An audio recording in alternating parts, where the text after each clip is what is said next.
I'd like to continue our journey in chapter 9 of the Gospel of Matthew. We're talking about the call of Matthew in chapter 9. And in verse 10, we learn that Jesus, after he calls Matthew, does something that is quite radical, and that is he goes to Matthew's house and he has a meal with Matthew, and not only with Matthew, who of course is a tax collector and therefore considered to be a cheat and unclean and somebody you stay away from and somebody who is very unworthy and someone who should be excluded, all of those things. So you've got Matthew, but then you have other tax collectors there as well. So it's not just one tax collector, which would have been bad enough, but a slew of them are there at this meal with Jesus. And of course, the whole symbolism of meal in the scriptures is of this eternal banquet, this idea that we will be at table with God forever, that God is inviting us to this wonderful feast. Heaven is like, the greatest feast you've ever been to, but not only is it a great feast, it lasts forever. One of the things about going to a great feast is it's wonderful, it's great, all this food, people talking, dancing, singing, it's wonderful. But feasts end. And many times after a feast, the thought is, we spent all this time preparing and getting ready for the feast, and it's over so quickly. And there's a sense of disappointment that it's over quickly.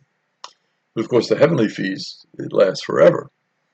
So this idea of the feast, and now you have, wait a minute, tax collectors are going to come to this feast. This is a little bit too much for the religious authorities. The scribes, the Pharisees, they're like, wait a minute, what's happening here?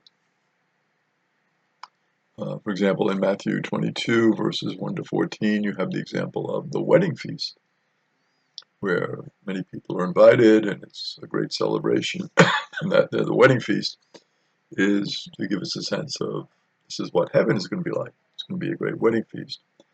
And of course, in Matthew 26, 26 to 30, you have the account of the Last Supper, which again is a great meal. And the idea of this meal, intimacy, it's wonderful, sharing of table fellowship, it's great. So what Jesus is trying to bring out in this meal with Matthew and the other tax collectors is that when you eat with Jesus, it is not just a social event. Of course, it is a social event. You're bringing people together. During a meal, you're sharing. You're getting to know one another. There's intimacy. There's laughter. There's joy. All of those good things. So it is a social event, a meal with Jesus. But a meal with Jesus also becomes a means of healing, a means of forgiveness. So Jesus is trying to heal the hurt here in the community. And certainly the hurt is caused by the tax collectors. They are collecting taxes in an unjust fashion, uh, giving, sums for people that are excessive, keeping funds for themselves, exploiting the situation. Uh, there has to be healing. And healing certainly within them, because if you are cheating someone, there's something that happens within you. You're getting extra money, but you're thinking, is this right? So there's a gnawing at the conscience. There's a healing that is needed. And so the meal is a source of healing and also a source of forgiveness. Jesus is there with this message of forgiveness. We saw this with the paralyzed man at the beginning of chapter 9, where Jesus heals him, but first forgives his sins. And everybody's like, well, Jesus forgiving sins, so, only God can do that. And now we have another example of forgiveness through Matthew, the tax collector, need for healing. So in verse 11, what is the reaction to this? Well, the Pharisees see this, and they said, not to Jesus, but they said to his disciples, "Why does your teacher eat with tax collectors and sinners?"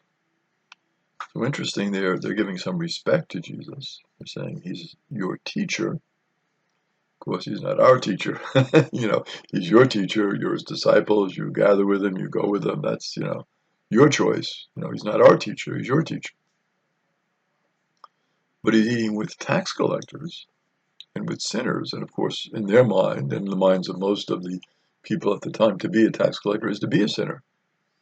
You're exploiting, you're cooperating with the enemy, the Roman authorities, you're a sinner. And you don't eat with sinners, you don't associate with sinners, you don't go near sinners. That would cause you to be unclean, to associate with sinners. Sinners were non-observant Jews.